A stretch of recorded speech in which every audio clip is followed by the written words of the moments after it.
అందరికీ. అందరూ ఎలా ఉన్నారు? బాగున్నారా? నేనైతే చాలా బాగున్నాను. మీరు కూడా బాగుండాలని మనస్ఫూర్తిగా కోరుకుంటున్నా. Welcome back to our channel Rashtravanti vlogs. మేమైతే ఒక చోటుకి బయలుదేరాము. ఫస్ట్ అయితే వెళ్ళాము. మళ్ళీ మా హస్బెండ్ ఏదో ప్రాబ్లం వచ్చిందనేసి మళ్ళీ వెనక్కి వచ్చాము. ఫస్ట్ అయితే వెళ్ళి టిఫిన్ చేసి వచ్చాము. మీకు ఆల్రెడీ థంబ్నెయిల్ చూస్తేనే అర్థమైంది కదా, మేమైతే ఈరోజు స్కూటీ తీసుకోవడానికి షోరూమ్కి వచ్చేసాము. అక్కడ కొన్ని కలర్స్ ఉన్నాయి. ఆ కలర్లో నాకైతే కొంచెం ఎక్కువగా నచ్చింది బ్లాకే. ఇంకా మా హస్బెండ్ కూడా బ్లాకే నచ్చిందంట. బ్లాక్ అండ్ వైట్ రెండే మంచిగా కనబడుతున్నాయి. వైట్ అయితే మనం ఎక్కువ మెయింటైన్ చేయలేము. ఎవరైనా మన ఛానల్ ని ఫస్ట్ టైం చూసినట్టయితే సబ్స్క్రైబ్ చేసుకోండి. అలాగే లైక్ ఇచ్చి వీడియోని అయితే లాస్ట్ వరకు చూడండి. డ్రైవింగ్ చేసుకుంటే వెళ్ళాలన్నా అందరికీ ఆశగా ఉంటది, సెల్ఫ్ డ్రైవ్ చేసుకొని వెళ్తే బాగుంటది అని కదా.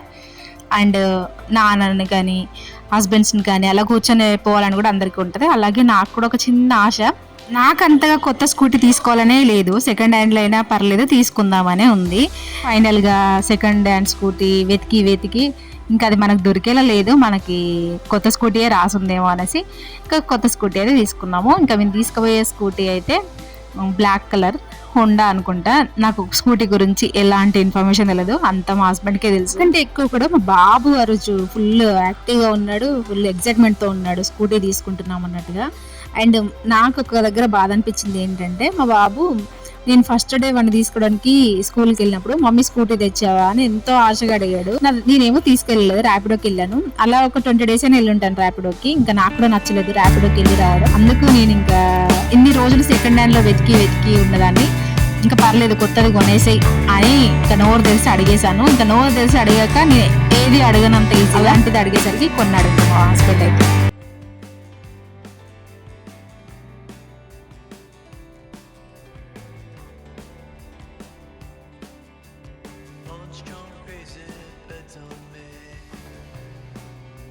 మనకైతే టెంపుల్ ఉంటుంది, ఆ టెంపుల్కి ఎక్కువ వెళ్తూ ఉంటాము. ఇంకా ఆ రోజు కూడా చాలా మంచి రోజు అంట. నేను ఆ రోజు మంచి రోజే కాదనేసి అనుకున్నాను.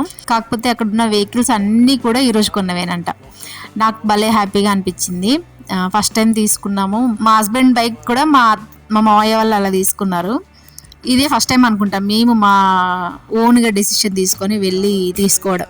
నాకు తెలిసి ఆ రోజు అయితే 100-150 వెహికల్స్ వచ్చి ఉంటాయి. అంత చాలా మంది వచ్చారు ఆ రోజు. ఫ్రైడే మేము తీసుకుంది కూడా. ఇంకా మా హస్బెండ్ ఏమో ఈ రోజు ఉంటుందో లేదో, అది ఇంకా ఆంజనేయ టెంపుల్ కదా, ఉంటుందో రేపు చేద్దాం అన్నాడు. కాకపోతే దారిలోనే కదా వెళ్ళి చూసి వెళ్ళిపోదాం పదా. నాకు తెలిసి మీకు లొకేషన్ చూస్తేనే అర్థమైపోతుంది అది ఏం టెంపుల్ అనేది. మీకు తెలిసి మాత్రం కామెంట్ చేయండి.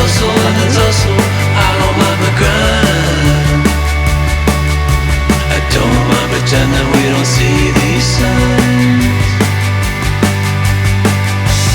I don't mind the hustle and the tussle, I don't mind the grind. You and me dancing.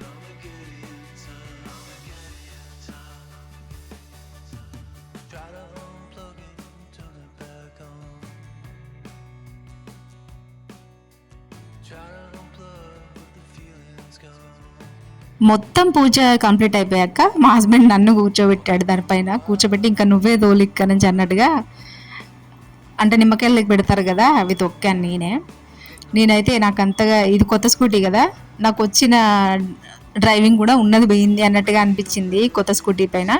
But ఇప్పుడు ఓకే పర్లేదు, వెళ్తున్నా తీసుకొస్తున్నా మా బాబునైతే. నేను పొద్దు నుంచి ఏదో కన్ఫ్యూజన్లో ఉన్నాను అనిపించింది, కానీ పూజ మొత్తం కంప్లీట్ అయ్యాక నేను ఈ నిమ్మకాయ తొక్కాక ఇంకా నా హ్యాపీనెస్ అయితే డబుల్ అయిపోయింది. ఫుల్ హ్యాపీగా ఉన్నా ఇంకా దాని తర్వాత. ఇంకా నాది అన్న ఫీలింగ్ వచ్చేసింది అన్నమాట. ఏంటంటే మేము గోల్డ్ తీసుకున్నాము మా మ్యారేజ్ తర్వాత, కానీ నాకు ఇంత హ్యాపీనెస్ ఇవ్వలేదు. ఇది అప్పు చేసి తీసుకున్నా కూడా భలే హ్యాపీనెస్ ఇచ్చింది, నాది అన్న ఫీలింగ్ వచ్చింది. ఇంకా గోల్డ్లో నాకు అంత ఫీలింగ్ అనిపించలేదు, ఈ వెహికల్లో అనిపించింది. ఇంకా మా తమ్ముడు మేమిద్దరం అయితే అందరం కలిసి వచ్చేసాము. ఇంకా దీని తర్వాత మళ్ళీ దర్శనానికి వెళ్ళిపోయి దర్శనం కూడా చేసుకొని అది కూడా కంప్లీట్ చేసుకొని ఇంటికైతే బయలుదేరిపోయాం. రిటర్న్ అయితే అయిపోయాము. ఇంకా రిటర్న్లో వెళ్తుంటే స్వీట్స్ తీసుకుందాం అనేసి స్వీట్లు అయితే తీసుకొని మా తమ్ముడికి ఇచ్చేసాము. ఇంకా అలాగే తెలిసిన వాళ్ళు ఉంటారు కదా, వాళ్ళకు కూడా ఇచ్చేసాము. ఇంకా ఇంటికైతే వచ్చాక ఆ రోజు మార్నింగ్ నుంచి ఏమీ తినలేదు. నేను అసలు అనుకున్నాను నేను హ్యాపీగా లేను, ఏదో కన్ఫ్యూజన్లో ఉన్నాను అనుకున్నాను, కానీ ఆ కన్ఫ్యూజన్ అంతా కూడా నా హ్యాపీనెస్ అని తర్వాత అర్థమైంది. ఇంకా బాబా హస్బెండ్ అయితే లోపల పెట్టి వెళ్ళాడు కానీ ఇంకా దాన్ని చూసుకుంటూనే కూర్చున్నాను నేను. ఇంకా మా వాళ్ళకి కూడా కాల్ చేసి అయితే చెప్పలేదు, ఎవరికి చెప్పలేదు తీసుకుంటున్నాం అనేసి. తీసుకోవాలి అనుకుంటున్నాము అనేసి తెలుసు కానీ ఆ రోజే తీసుకుంటున్నామని ఎవరికి చెప్పలేదు. ఇంకా తీసుకొని వచ్చాక మేము ఎప్పుడో మార్నింగ్ 12కి వెళ్తే మేము మళ్ళీ రావడానికి అయితే 5:30 అలా అయిపోయింది. అంత కంప్లీట్ చేసుకొని వచ్చేసరికి 6 అయిపోయింది. ఇంకా మార్నింగ్ ఎలా వండిన అన్నం అలానే ఉంది, ఎవరం తినలేదు. బయట టిఫిన్ చేసి అయితే వెళ్ళాం కదా, ఇంకా టిఫినే తినేసి డైరెక్ట్ ఇంటికి వచ్చి మళ్ళీ కాసేపట్లోనే వెళ్ళిపోయాం. ఇంక ఇప్పుడైతే టీ ఇవ్వడానికి మనకు మంచి అనిపించదు కదా, ఫస్ట్ అయితే టీ పెట్టుకొని తాగి దాని తర్వాత మా అమ్మ వాళ్ళకి కాల్ చేసి చెప్పేశాను. ఇంకా మా వాళ్ళు వాళ్ళ సుప్రభాతాలు ఏదంటాయంటే నువ్వేం చేస్తున్నావు అని, బావ పైసలన్నీ కథం చేస్తున్నావు అని కొన్ని సుప్రభాతాలు అయితే చెప్తారు నాకు. మనం ఏం చేసినా మంచిదే కానీ ఇంకా వాళ్ళకి ఆయన ఒక్కడు కష్టపడితే నువ్వు కూర్చొని తింటున్నావు అన్నట్టుగా మాట్లాడతారు అబ్బా మా వాళ్ళు అయితే. కానీ ఏం చేస్తాం, కొన్నిసార్లు తప్పదు. ఏదో మన టైం కూడా ఒక్కసారి వస్తుందేమో అని వెయిట్ చేస్తున్నా. ఈ సంవత్సరం అంతా వెయిట్ చేస్తాను, చూస్తా, గట్టిగా కష్టపడదాం అనేసి అనుకుంటున్నా. ఇంకా ఇంట్లో అప్పలు ఉన్నాయి, ఛాయ్ అప్పలు వేసుకొని తిందామని ఆ ఛాయలో అయితే అప్పలు వేసుకొని నేను మా బాబుకి ఇద్దరం. మా హస్బెండ్ అయితే పాపం మళ్ళీ డ్యూటీకి అయితే వెళ్ళిపోయాడు. అంటే వెళ్ళేటప్పుడు బైక్ వేసుకొని వెళ్ళాం కదా, ఇంకొచ్చేటప్పుడు స్కూటీ పైన వచ్చాను నేను. అంత ట్రాఫిక్ నుంచి రావడం, వాళ్ళు కూడా నాకు బైక్ ఇవ్వడం నాకు అంత సేఫ్ కాదు అనేసి మా హస్బెండ్ మమ్మల్ని ఇంటి దగ్గర దింపేసి మళ్ళీ ర్యాపిడోకి వెళ్ళి ఆయన బైక్ ఆయన తీసుకొని రావడానికి టైం పట్టింది. అట్లనే డ్యూటీ పనులు అవి ఇవి చూసుకొని రావడానికి టైం పట్టింది. బాబు అయితే ఫుల్ హ్యాపీ ఆ రోజు, మాకన్నా డబల్ హ్యాపీనెస్ ఉంది వాడి కళ్ళలో కానీ వాడి ఫేస్లో కానీ. ఇంకా ఆ రోజు నేను ఏం చేయలేదని చెప్పాను కదా, ఇంకా మా హస్బెండ్ వస్తే ఆకలి అంటాడు అనేసి ఆయన రావడానికి ముందే ఇంకా టమాటాలు కట్ చేసి పెట్టాను, టమాటా రైస్ వేద్దాము అనేసి. ఎట్లాగో చల్లనంలో ఏ కర్రీ చేసినా తినాలి అనిపించదు. ఇంకా ఫస్ట్ అలానే మా హస్బెండ్ కూడా మా అత్తమ్మ వాళ్ళకి అలా కాల్ చేసి చెప్పాడంటే ఎవరికి చెప్పలేదు. ఎందుకో మేము ఏది అనుకొని వేరే వాళ్ళకి చెప్తే ఆ పనులు కావు, దాన్ని సాగదీసి సరే మీరు కొన్నప్పుడు చూద్దాం అన్నట్టుగా అయిపోతుంది, వేరే వాళ్ళు అనుకునే అంతగా అయిపోతుంది. అందుకే ఈసారి ఎవ్వరికి ఏం చెప్పకుండా మేము అనుకున్న రోజు అవుతుందా లేదా అన్నట్టుగా ఇంకా మాకు మేము డిసైడ్ అయ్యి వెళ్ళిపోయాము అంతే. తీసుకొని వచ్చాకనే ఇంకా కాల్ చేసి చెప్పాము. ఇంకా ముందు అయితే మంచి వీడియోస్తో వస్తాను మీ ముందుకి. అండ్ డ్రైవింగ్ నేర్చుకున్న అవి కూడా వీడియో అయితే తీసాను, ఒక్కో రోజు నేర్చుకున్నాను. ఇప్పుడే స్టార్టింగ్ కదా, కొత్త బైక్ వేసేసరికి ఇంకొంచెం భయం అవుతుంది. అండ్ మా హస్బెండ్ ఏమంటున్నాడంటే నీకు వేరే వాళ్ళ బైక్ అయినప్పుడు నేర్చుకోవాలని బాగా అనిపించింది, ఇప్పుడు మన చేతిలోనే బైక్ ఉంది కదా, నేర్చుకోవాలని ఆతృత లేదు నీకు, అంత ఇంట్రెస్ట్ లేదు, ఇంట్రెస్ట్ చూపించట్లేదు నువ్వు అనేసి అంటున్నాడు. కానీ ఇంట్రెస్ట్ లేకుండానే రోజు వెళ్ళొస్తున్నాను చెప్పండి. ఇంకా వీళ్ళు మాట్లాడింటే మనకు కోపం వస్తుంది కానీ ఏం చేయలేము, ఇంకా కొనిచ్చాడు కదా మనం అడిగినందుకు ఇంకా భరించాలి. ఆ రోజు వెళ్ళేటప్పుడు రైస్ పెట్టి వెళ్ళాను, కర్రీ ఏం చేయలేదు. ఆ రైస్ ఎలా పెట్టానో అలానే ఉండిపోయింది. ఇంక ఇప్పుడు అందుకే టమాటా రైస్ వేస్తున్నా, ఇలా అయితే కొంచెం ఇంట్రెస్ట్గా తింటారు, మంచిగా తినబుద్ధి అవుతుంది అన్నట్టుగా. ఆ రోజు మార్నింగ్ నుంచి ఆ సంతోషంలోనే ఏమో కానీ, అప్పుడప్పుడు సంతోషం ఉంటే ఒక 2 days అయినా ఆకలి కాదంటారు కదా, నేను అట్లా తినకుండా ఉన్న రోజులు చాలా ఉన్నాయి. అలానే చాలా రోజుల తర్వాత మేము ఎక్కువగా అంత హ్యాపీగా గడిచిన రోజులు ఇప్పుడు లేవు. ఏదైనా ఫంక్షన్స్ ఇంట్లో అయితే బాగా ఉంటుంది కానీ ఈ మధ్యలో మా ఇంట్లో ఏం ఫంక్షన్లు జరగలేదు. అలా మళ్ళీ ఒక చిన్న హ్యాపీ మూమెంట్ అనిపించింది ఈ రోజు మాకైతే. నా కిచెన్ అయితే చాలా మెస్సీగా ఉంది కదా, మార్నింగ్ పొద్దున గిన్నెలతో వెళ్ళాను, ఇడ్లీలు చేశాను, కానీ మా బాబు ఒక్కడే తిన్నాడు, ఇంక అందరం మళ్ళీ బయట తిన్నాము. అందుకే అన్ని సర్దుకుంటున్నాను ఎక్కడ. కొన్నిసార్లు తెగించాము అన్న వర్డ్ వింటాం కదా, అది ఇదే. మేమైతే నిజంగా ఈరోజు నాకు వెయిట్ చేసి నాకు ఏంటి ఇంత వెయిటింగ్ అయిపోతుంది, మన లైఫ్ అంతా వెయిటింగ్కే సరిపోతుందా అన్నంతగా విసుగొచ్చి నేనైతే స్కూటీ తీసుకుందాము, ఇక వద్దు, ఇక సెకండ్ హ్యాండ్ వద్దు, ఏది వద్దు, కొత్తదే తీసుకుందాం పదా అని ఇంకా తెగించినట్టుగా వెళ్ళిపోయాను నేను కానీ ఇంకా మా హస్బెండ్ కానీ. ఇంకా నేను అలా అన్నందుకు మా హస్బెండ్ కూడా తీసుకున్నాడు. నాకు ఓపిక అనేది చాలా తక్కువ, కానీ నాకు ఏదైతే తక్కువనో అది నువ్వు ఇంప్రూవ్ చేసుకోవాలన్నట్టుగా దేవుడు నాకు బాగా చూపిస్తున్నాడు ప్రతి ఒక్క విషయంలో కూడా.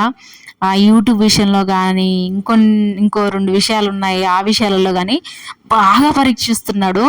కానీ నాకు వెయిటింగ్ నచ్చదు, బాగా ఏడుపు వస్తుంది, కోపం వస్తుంది, వేరే వాళ్ళు చూపిస్తాను, అలానే జరుగుతున్నాయి. కానీ నేను అనుకునే మాత్రం అస్సలు అవ్వట్లేదు. నేను ఎంత ప్రెస్సింగ్ చేసి మాట్లాడానో అంత గట్టిగా అనుకుంటున్నా కావాలి అనేసి, కానీ నేను ఎంత గట్టిగా అనుకుంటున్నా అంత లైట్ తీసుకుంటున్నాడేమో దేవుడు అనిపిస్తుంది నా లైఫ్ అయితే. నేను జాబ్ మానేయడానికి రీజన్ కూడా కొన్ని ఉన్నాయి, అవి ముందు వ్లాగ్లో అయితే చెప్తాను. ఇంకా ఈ వ్లాగ్ మొత్తం హ్యాపీ మూమెంటే. ఇంకా ఇదంతా వద్దు, ఇక అన్నీ లైట్ తీసుకుందాము, ఏ టైంలో అదే అవుతుంది అన్నట్టుగా కొన్ని ఆలోచించకుండా మర్చిపోతూ ఉన్నాను. కానీ మర్చిపోతాను, మళ్ళీ గుర్తొస్తాయి, మళ్ళీ ఏడుస్తాను. ఈ మధ్యలో ఇదే అవుతుంది. కానీ ఈ స్కూటీ విషయంలో మాత్రం ఇంకా అలా కాకుండా ఇంకా గో విత్ ఫ్లో అన్నట్టుగా ఇంకా మనకు మనీ కుదిరితే తీసుకుందాం అనేసి అనుకున్నాము. మనీ కుదిరాయి, ఇంక ఇద్దరం వెళ్ళి తీసుకొని వచ్చేసాము. అందుకే ఎవరికి చెప్పలేదు. మేము అనుకుంటే అందరికి చెప్పేస్తాం, కానీ ఈ విషయంలో అందుకే ఎవరికి ఏం చెప్పుకోలేదు అంతే. ఇలా మీ లైఫ్లో కూడా వెయిటింగ్ ఉంటే మీరు ఓపిక్గా ఉంటారా లేదా అనేది చెప్పండి. కొందరు చాలా ఓపిక పడతారు, కానీ నాకు ఆ ఓపిక అనేది చాలా తక్కువ. మా హస్బెండ్కి ఓపిక అనేది బాగా అంతే కదా. హస్బెండ్స్ అండ్ వైఫ్ ఇట్లానే ఉంటారు, ఆపోజిట్గానే ఉంటారు కదా. కానీ వెయిట్ చేపిస్తున్నాడు దేవుడు. ఇంకా ఈ వ్లాగ్ అయితే ఇంతే, ఇంతటితో ఎండ్ చేస్తున్నా. ఇంకా మా బాబు ఏమో ఫుల్ ఆకలి అవుతుందేమో ఏడుస్తూ ఉన్నాడు. ఇంకా వీడియో నచ్చితే మాత్రం లైక్ చేయండి. నేను స్కూటీ తీసుకున్నాక నాకేమనిపించిందో అదంతా ఈ వ్లాగ్లో అయితే షేర్ చేశాను. మీకు ఎలా అనిపించింది ఏంటి అనేది కామెంట్ చేయండి. వీడియో నచ్చితే లైక్ చేయండి. Thank you so much for watching అండి. ఇక్కడ వరకు మన వీడియోని చూసిన వాళ్ళందరికీ కూడా. మా ఊళ్ళోకి తెల్లారి తెగ తుడుస్తున్నారు, ఆ రోజు తుడిచారు, మళ్ళీ ఇప్పటి వరకు తుడవలేదు. మన ఛానల్లో ఇంకా ఎలాంటి వీడియోస్ మీరు ఎక్స్పెక్ట్ చేస్తున్నారు అనేది నాకైతే కామెంట్ చేయండి. ఇంకా మంచి వీడియోస్తో మీ ముందుకు రావడానికి అయితే ట్రై చేస్తాను. Like, share and comment. Don't forget to subscribe.